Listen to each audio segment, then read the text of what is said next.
संचालक महोदय, मंच पर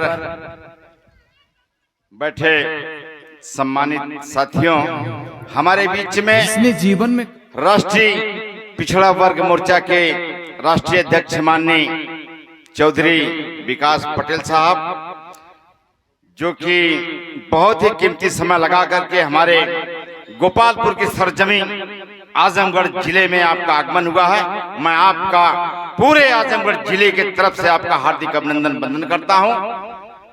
साथियों, 11 अप्रैल अभी जो बीता है, ज्योतिराव फूले साहब की जन्म जयंती थी। इसके पहले 6 अप्रैल जो बीता है वो महाराजा अशोक सम्राट मौर्य जी की जन्म जयंती थी, और इसी अप्रैल में 14 अप्रैल को डॉक्टर भीमराव अंबेडकर साहब की जन्म जयंती थी। ये अप्रैल महीना बहुत ही पावन पवित्र महीना है। इस महीने में कई जगह जाने का मौका मिल रहा है। बाबा साहब हमारे ज्योतिराव फूले से लेकर के छत्रपति साहू जी महाराज, सयाजी महाराज, हर एक महापुरुष का नाम लेकर के अपने कारवां को बढ़ाने का काम कर रहे हैं। डॉक्टर भीमराव अंबेडकर साहब 24 सितंबर 1944 को कहे थे, यह मेरे बहुजन समाज के लोगों, जाओ अपने दीवारों पर लिख दो कि हम इस देश के शासक हैं। क्या समझ करके संविधान लिखने से पहले उन्होंने 1944 में ये अपने स्पीच में डॉक्टर भीमराव अंबेडकर साहब ने कहा था।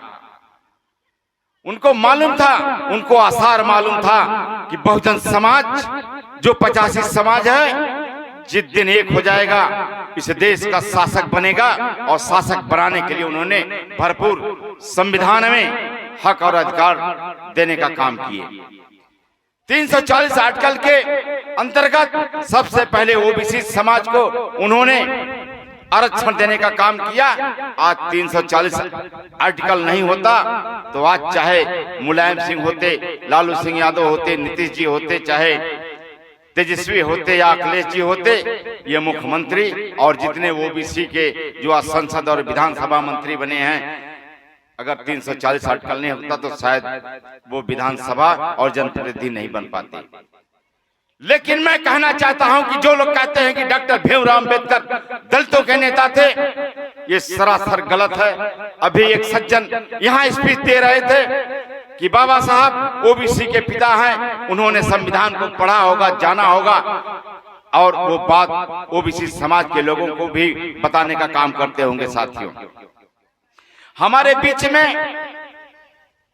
इस गोपालपुर सरजमी से एक धर्मेंद्र चौहान जी हैं, जो कि आपके गांव के मान सम्मान हैं। मंतोष चौहान जी हैं, और आपके ही बगल के धर्मेंद्र सरोज जी भी हैं, रेखा गौतम जी भी हैं, ये तमाम लोग, ब्रजेश जी हैं। अभी 9 अप्रैल को एबीएम के विरोध में बहुत बड़े पैमाने पे ओबीसी जाताधारी जनगणना को लेकर के आजमगढ़ जिले पे हजारों की संख्या में मेहनगर विधानसभा से तरवा के भाई भी आए हुए हैं। बहुत बड़े पैमाने पर नारा लगा रहे थे, एबीएम हटाओ, देश बचाओ, लोकतंत्र बचाओ, बैलेट पेपर लाओ।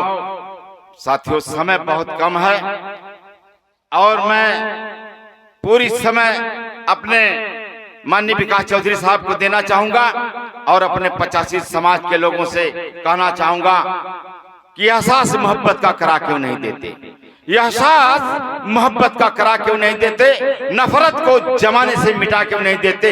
हर रात जलता है मूल निवासियों का लहू, ऐसे चिरागों को बुझा क्यों नहीं देते, बुझा क्यों नहीं देते। जय भीम, जय भारत, जय मूल निवासी। साथियों,